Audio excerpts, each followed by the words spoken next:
Srimate Ramanujaya Namaha. Namaskarams to Asthikas. This is the second of the series of the broadcasts related to the ongoing public interest litigation against HR&CE in the Honorable Madras High Court.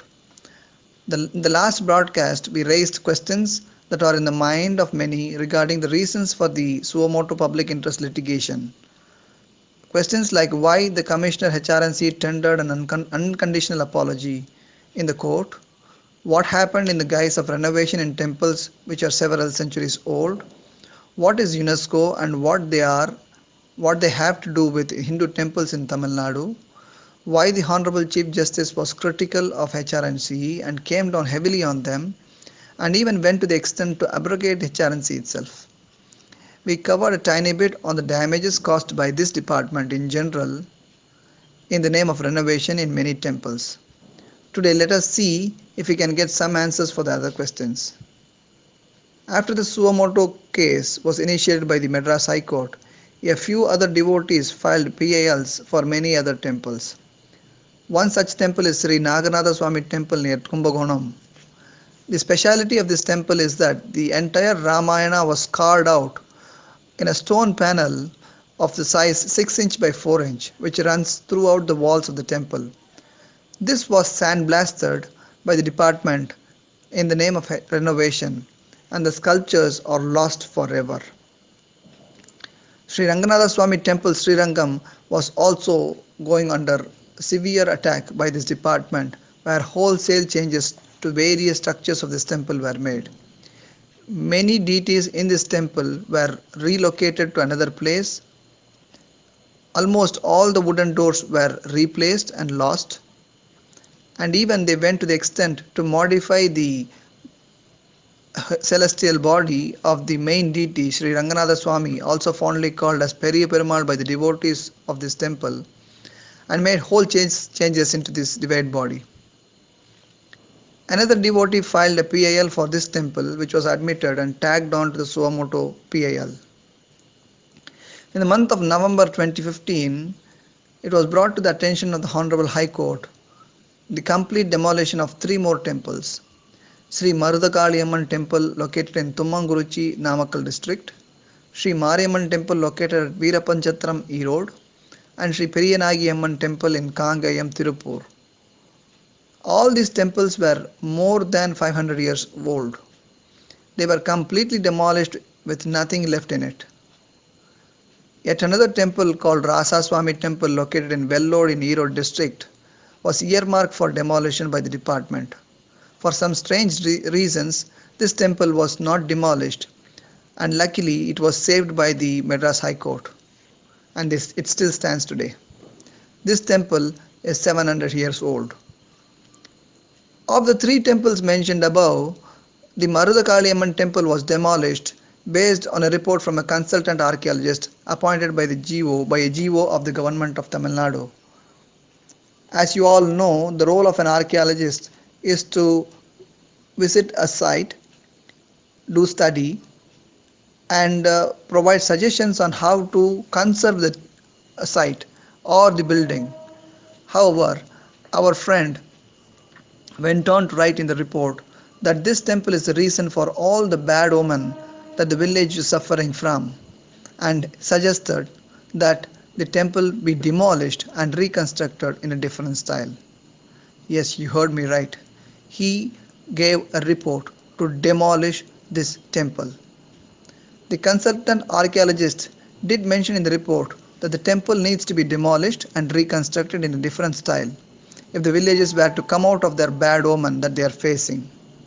The department also went ahead and gave permission to do so based on this report. The act of performing prashnam, a ritual typically practiced in Kerala, which were governed by tantric practices and which do not apply to temples of Tamil Nadu, which are in turn governed by Agama Shastras, are often used as a decision maker to make alterations in the temple. It was exposed that all paperworks followed either prashnam or the whims and fancies of either individuals, and Agama Shastra, which governs the 2 temples, is completely ignored. Again, let me repeat that prashnam is a ritual which is typically practiced in Kerala, and temples in Kerala are governed by tantric practices. Temples in Tamil Nadu are governed by Agama Shastras, and they don't have any relationship with tantric activities.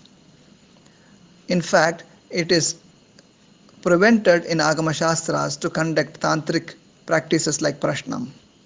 However, temples where wholesale changes were made because of the ritual performed inside the temple, which is Prashnam, which is against the Agama Shastras.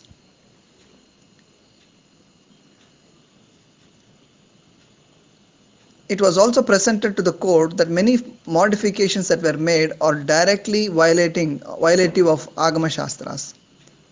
Even conservation principles echo what Agama Shastra says, and these principles are also ignored completely by this department. This and a series of other exposés of the manner in which the renovation and demolition was carried out by creating papers which no one saw till then ensured that a ban on demolition as well as a ban on renovation in temples was issued by the Madras High Court on November 30th, 2015. Having been caught red-handed, the department accepted that they do not have any expertise to do the renovation and blamed the damages for the lack of something called a conservation manual. The petitioners quickly pointed out that there were enough manuals already available, including the reports of the UNESCO in the year 1966 and 1969. The Vienna Charter, which is required to be followed by the department in their approach as per the government order of Tamil Nadu. The various ICOMOS charters are all available readily to the department. It was also told that the department themselves invited UNESCO in the years 1966, 1969 and 1970 to do the study on conservation of Sri Ranganatha Swami Temple, Srirangam and Rameshwaram Temple. In 2014, the Tamil Nadu government had proposed to UNESCO to make Sri Ranganatha Swami Temple a World Heritage Site as well. Having heard this, the court felt that a manual might be useful and then ordered the HR&CE department to come up with a comprehensive manual which they can follow in an attempt to create an orderliness and establish a system as well which will help protect the rich heritage of the state. It observed that the department contact UNESCO and take their advice as well on conservation of these heritage structures. However, HR&CE paid no respect to the court's order and continued to demolish and renovate temples in spite of the ban. They even went to the extent to file an affidavit in which they claimed that UNESCO is not at all available in India, and hence they said that they couldn't contact them for the preparation of the manual. They gave a hodgepodge manual which had all the things that they were doing all these days as the guideline.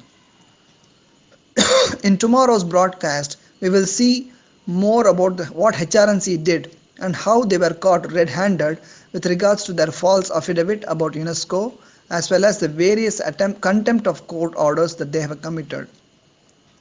We will also see what UNESCO's involvement is after this, what the department did in their communication with UNESCO, why the Honorable Chief Justice was critical and why the Commissioner tendered an unconditional apology in the court. You can send your feedback by email to ourtemplesourpride@gmail.com. It is ourtemplesourpride@gmail.com. You can also find these recordings in the YouTube channel at www.tinyurl.com/ourtemplesourpride. It is www.tinyurl.com/ourtemplesourpride. Please subscribe to this channel to get updates. Till then, take care. Srimate Ramanujaya Namaha.